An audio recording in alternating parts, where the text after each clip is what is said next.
Good evening to all, welcome again. आप सभी का बहुत बहुत स्वागत है।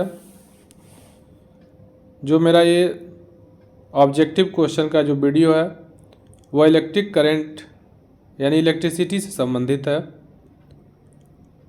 और इसमें हम जो भी इम्पॉर्टेंट क्वेश्चन है, जो कॉमन क्वेश्चन है, बार बार जो रिपीट होते हैं, हर कॉम्पिटिटिव एग्ज़ाम में भी पूछे जाते हैं और साथ ही साथ जो बोर्ड्स के लेवल के भी ये क्वेश्चन है।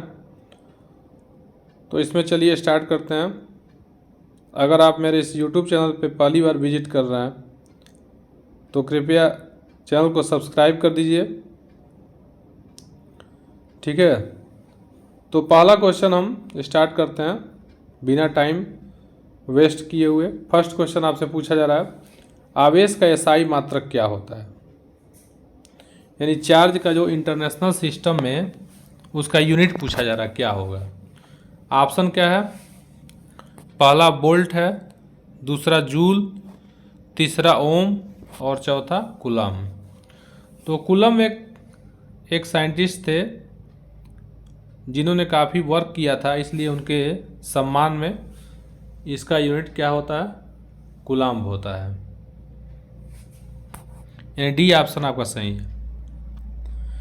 इसके बाद से देखिए सेकंड क्वेश्चन आपसे पूछा जा रहा है कि सेल के विद्युत वाहक बल का मात्रक क्या होता है? तो विद्युत वाहक बल को हम लोग क्या कहते हैं? इंग्लिश में कहते हैं इसको इलेक्ट्रोमोटिव फोर्स, ठीक है। इलेक्ट्रोमोटिव, ठीक है, इलेक्ट्रोमोटिव फोर्स। इलेक्ट्रोमोटिव फोर्स को हम लोग शॉर्टकट में EMF भी कहते हैं। EMF से इसको रिप्रेजेंट करते हैं। तो इसका मात्रक आपसे यानी यूनिट पूछा जा रहा है, तो यह क्या होता है? वोल्ट होता है, ठीक है। वोल्टा के सम्मान में इसको वोल्ट कह दिया गया। चलिए अगला देखते हैं। थर्ड क्वेश्चन आपसे पूछा जा रहा है, 12 वोल्ट के विभवांतर के दो बिंदुओं के बीच दो कूलम आवेश को ले जाने में कितना काम करना पड़ेगा, ठीक है। यानी कितना कार्य किया जाता है, ये आपसे पूछा जा रहा है। देखिए V इक्वल होता है W/Q, ठीक है, या W इक्वल क्या हो जाएगा? Q भी हो जाएगा। यानी W इक्वल क्या हो जाएगा? W इक्वल हो जाएगा Q भी। तो आवेश कितना है? 2 है और वोल्टेज कितना दिया हुआ है? विभवांतर कितना दिया है? 12 दिया, तो 12 दूनी कितना हो जाएगा? 24 हो जाएगा, ठीक है। 24 जूल इसका करेक्ट आंसर हो जाएगा। यानी सी ऑप्शन आपका सही है। इसके बाद से जो फोर्थ क्वेश्चन है पूछा जा रहा है कि प्रतिरोध यानी रेजिस्टेंस, ठीक है, रेजिस्टेंस का एसआई मात्रक क्या होगा? तो रेजिस्टेंस का एसआई मात्रक ऑप्शन आपके पास क्या क्या है? पहला ऑप्शन आपके पास है जूल होगा, ठीक है, कि दूसरा पूछा जा रहा है एम्पियर होगा। तो जूल तो वर्क का होता है, एम्पियर आप जानते ही हैं, ठीक है। वाट किसका है? पावर का है। एम्पियर किसका होता है? करंट का है। तो इस तरह से रेजिस्टेंस का क्या हो जाएगा? ओम हो जाएगा। यानी डी ऑप्शन आपका क्या है? सही है।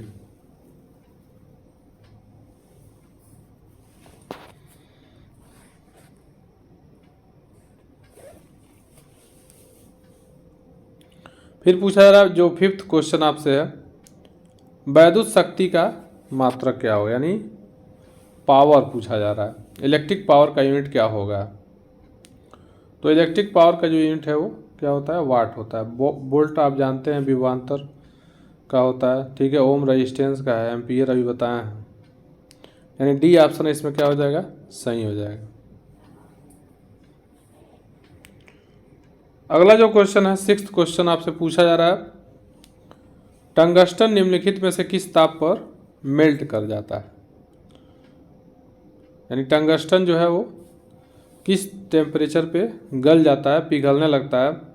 यानी मेल्टिंग पॉइंट आपसे पूछा जा रहा है तो इसका मेल्टिंग पॉइंट जो होता है वो 3500 डिग्री सेल्सियस होता है। ठीक है, टंगस्टन का मेल्टिंग पॉइंट हाई होता है, इसीलिए इसका उपयोग जो साधारण बल्ब है, पीला वाला जो बल्ब होता है, उसमें फिलामेंट के रूप में इसका उपयोग किया जाता है, क्योंकि आसानी से मेल्ट नहीं करता है।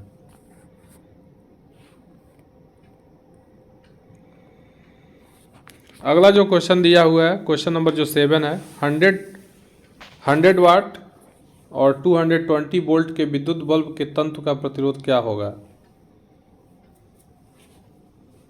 यानी रेजिस्टेंस पूछा जा रहा है। जो पीला वाला जो बल्ब होता है भी बताए हैं, उसमें लिखा होता है, आप ध्यान से देखेंगे, 100 वाट और 220 वोल्ट, तो रेजिस्टेंस उसका क्या होगा। तो रेजिस्टेंस इसका ऑप्शन क्या क्या है, 800 है, 220 ओम है, 484 ओम है और 100 ओम है। सी ऑप्शन क्या होगा आपका, सही हो जाएगा।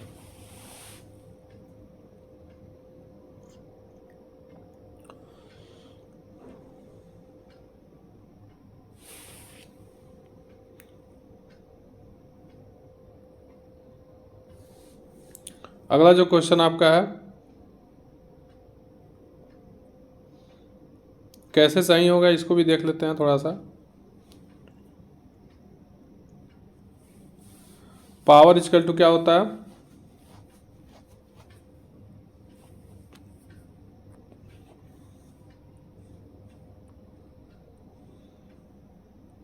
इसमें क्या क्या दिया हुआ है, इसमें दिया हुआ है पावर दिया है और वोल्टेज दिया है और आर आपसे पूछा जा रहा है।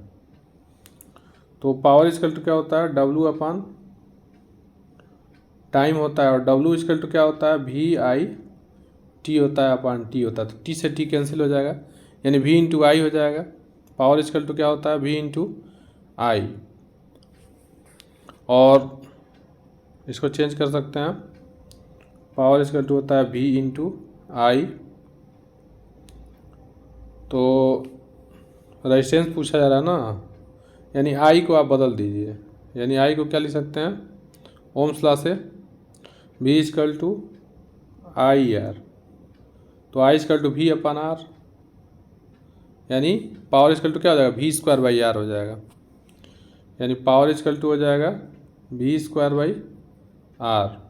तो यहाँ से वैल्यू रख दीजिए, आर आपसे पूछा जा रहा है, तो आर इक्वल टू क्या हो जाएगा, वी स्क्वायर बाई पी हो जाएगा। यानी इसको सॉल्व कर सकते हैं, R equal to V square means 220 into 220 upon 100, तो डबल जीरो से डबल जीरो कैंसिल हो जाएगा, यानी आर इक्वल टू कितना हो जाएगा, 22 इंटू 22 हो जाएगा। ठीक है, यानी 484 ऑप्शन आपका सही हो जाएगा। क्योंकि जब न्यूमेरिकल पूछ देगा तब तो वहाँ पे सॉल्व करना ही पड़ेगा, ऑप्शन अगर है तब भी बिना सॉल्व किए तो आप बता नहीं सकते हैं कि ठीक है, केवल वहाँ तुक्का तो लगाएंगे नहीं, तो वहाँ तो सॉल्व आपको करना पड़ेगा। जब न्यूमेरिकल प्रॉब्लम होंगे, भले वो ऑब्जेक्टिव क्वेश्चन में पूछा गया है, तभी उसको सॉल्व करके ही मार्क करना है। चलिए अगला देखते हैं,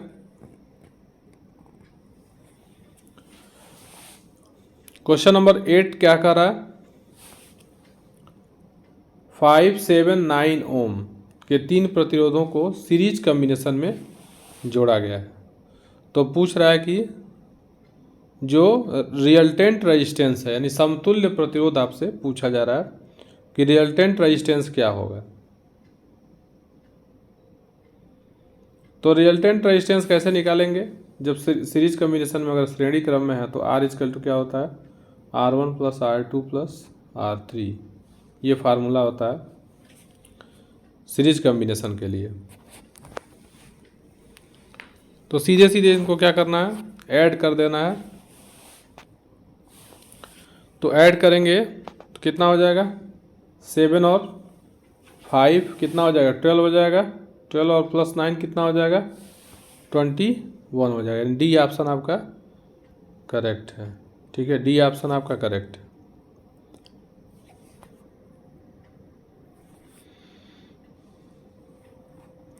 इसके बाद नेक्स्ट आपका है वैद्युत धारा का मात्रक क्या होता है। ठीक है, तो ये तो लर्न करना है। इलेक्ट्रिक करंट का यूनिट आपसे पूछा जा रहा है, तो एम्पीयर होता है। ठीक है, पीछे भी बता चुके हैं इसको।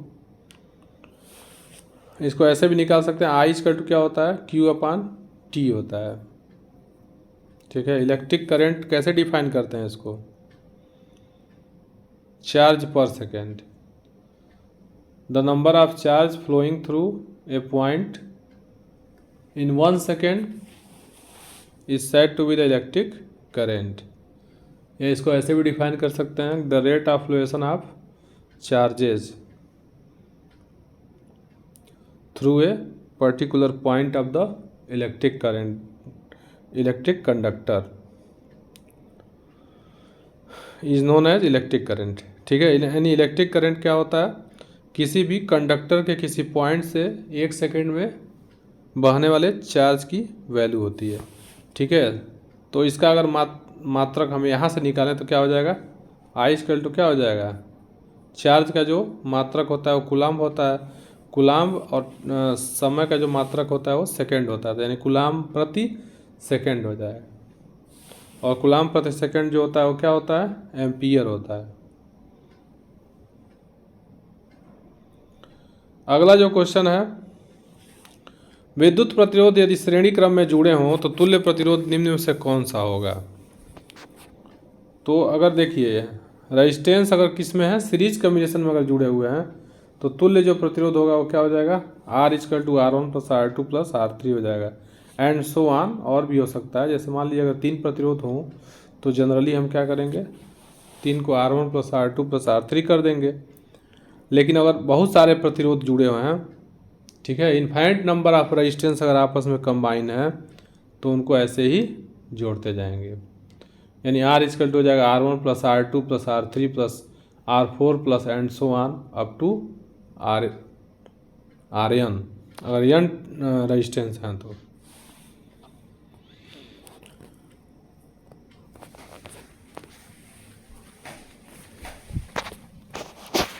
अब अगला जो क्वेश्चन आपसे पूछा जा रहा है, निम्न में से कौन अर्धचालक नहीं है, यानी सेमी कंडक्टर कौन सा इसमें नहीं है, ये बताना है। तो देखिए सिलिकॉन जर्मेनियम, ठीक है, ये किस फैमिली का है, कासी जी। ठीक है, कार्बन सिलिकॉन जर्मेनियम टीन, तो ये सब क्या है, दोनों ही अर्धचालक हैं। ठीक है, कार्बन क्या है, नॉन मेटल है।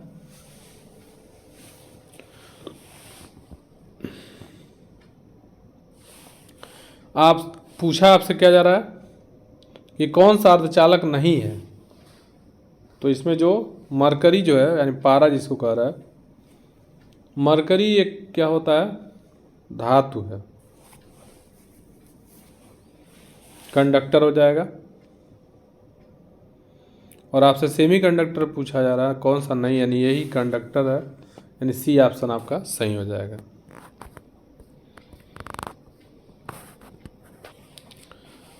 क्वेश्चन नंबर 12 देखिए, जब किसी चालक तार से वैद्युत धारा प्रवाहित होती है तो गतिशील कण क्या होते हैं। तो गतिशील कण इसमें इलेक्ट्रॉन होते हैं, इसमें कुछ सोचना ही नहीं है, यही क्या होते हैं, मोबाइल होते हैं। यानी किसी चालक के एक छोर से दूसरे छोर तक क्या होते हैं, ये इलेक्ट्रॉन जो होते हैं ऐसे ड्रिफ्टिंग करते हुए, ठीक है, जाते हैं,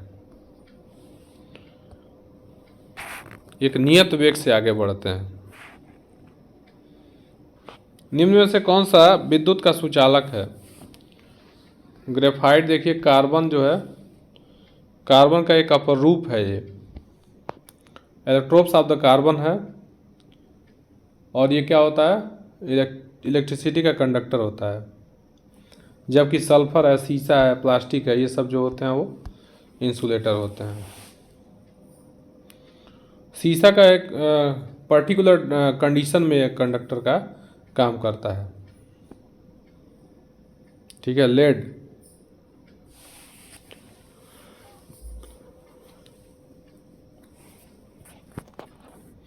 अगला जो क्वेश्चन आपका है, क्वेश्चन नंबर 14, विद्युत बल्ब का तंतु यानी फिलामेंट किस धातु का बना होता है? तो टंगस्टन का बना होता है। ठीक है, अभी पीछे बताया है, इसमें कुछ सोचना ही नहीं है। बैटरी से धारा प्राप्त होती है तो डीसी धारा प्राप्त होती है। ठीक है, जहाँ कुछ समझाने वाला होगा वहाँ मैं ज़रूर समझाऊंगा। ठीक है, लेकिन जहाँ पे केवल लर्न करने वाली बात है, कोई कॉन्सेप्चुअल नॉलेज नहीं है, ठीक है, तो वहाँ पे वही बहुत ज़्यादा टाइम देने से कोई फ़ायदा नहीं है। बाकी अगर मान लीजिए कोई न्यूमेरिकल वगैरह है या अगर मान लीजिए किसी में एक से अधिक का कॉन्सेप्ट का लग रहा है तो वहाँ पे समझाना ज़रूरी है। अमीटर को वैद्युत परिपथ से कैसे जोड़ा जाता है? देखिए, अमीटर जो होता है मतलब इलेक्ट्रिक जब सर्किट बनाते हैं, ठीक है, जैसे मान लीजिए रेजिस्टेंस है, इसको हम ऐसे इंडिकेट कर देते हैं। ठीक है, किसी बैटरी को यहाँ जोड़ दिए, मान लीजिए की को यहाँ ऐसे लगा देते हैं, तो यहाँ अगर एमीटर लगाना है तो हम लोग सीरीज कम्बिनेशन में जोड़ते हैं, श्रेणी क्रम में जोड़ेंगे, यानी पहला ऑप्शन आपका सही हो जाएगा। फिर कह रहा है वोल्टमीटर को वैद्युत परिपथ में कैसे जोड़ते हैं? तो वोल्टमीटर जब जोड़ना होगा, जैसे मान लीजिए कि रेजिस्टेंस है, ठीक है, और यहाँ ले आकर के मान लेते हैं इसको बैटरी से जोड़ दिए हैं, यहाँ की लगा दिए। अगर मान लीजिए वोल्टमीटर जब जोड़ना होता है तो वोल्टमीटर क्या करता है, दो पॉइंट के बीच विभवांतर बताता है, तो यानी यहाँ पे क्या कर देंगे, ऐसे जोड़ देंगे वोल्टमीटर, यानी पैरेलल कॉम्बिनेशन में जोड़ते हैं, समांतर क्रम में जोड़ देंगे, यानी बी ऑप्शन आपका सही हो जाएगा।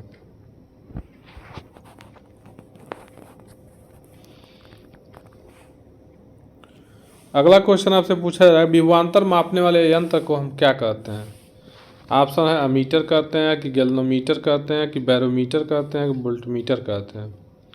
तो विभवांतर जो होता है, जो नापता है, उसको हम लोग वोल्टमीटर कहते हैं।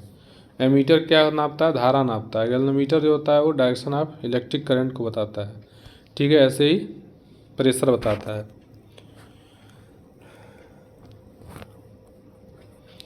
एक बोल्ट कहलाता है, तो एक बोल्ट जो होता है V इक्वल टू क्या होता है, W/Q होता है। ठीक है, फार्मूला होता है V इक्वल टू W/Q, यानी विभवांतर किसे कहते हैं, एकांक धनावेश को किसी एक बिंदु से दूसरे बिंदु तक ले जाने में किए गए कार्य को ही क्या कहते हैं, विभव कहते हैं। तो वर्क का यूनिट क्या हो जाएगा, जूल हो जाएगा, और चार्ज का जो यूनिट होगा वो कूलम्ब होता है। तो इस तरह से इसका यूनिट क्या हो जाएगा, जूल पर कूलम्ब हो जाएगा।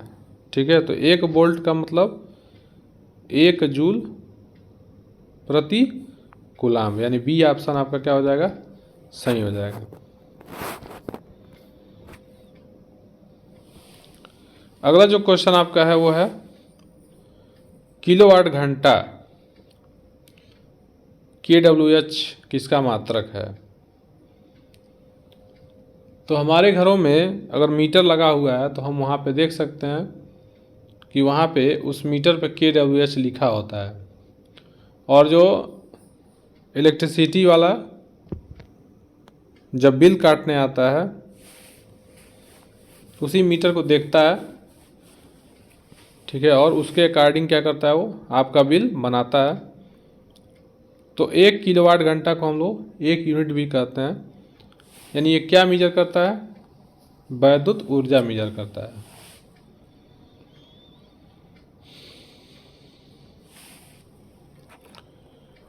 अगला जो 21 क्वेश्चन नंबर है, पूछा जा रहा है वैद्युत हीटर बनाने के लिए किस तार का प्रयोग किया जाता है?